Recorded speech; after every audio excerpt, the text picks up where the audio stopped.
कुर्बानी करने से पहले ये दुआ जरूर पढ़ लीजिए। अस्सलामु अलैकुम वरहमतुल्लाहि वबरकातुह। हजरत मोहम्मद सल्लल्लाहु अलैहि वसल्लम कुर्बानी के वक्त अल्लाह का नाम लेते और तकबीर पढ़ते थे। बिस्मिल्लाह, अल्लाहु अकबर, अल्लाहुम्मा मिनका वलाक।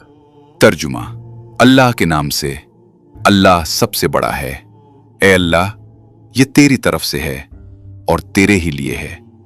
इसका जिक्र सही मुस्लिम हदीस नंबर 1967 और सही अल बुखारी हदीस नंबर 5558 में मिलता है।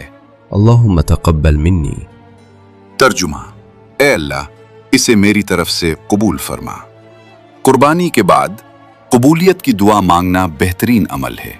इस वीडियो को सेव कर लीजिए ताकि कुर्बानी के वक्त ये दुआ याद रहे। जज़ाकल्लाहु खैरा।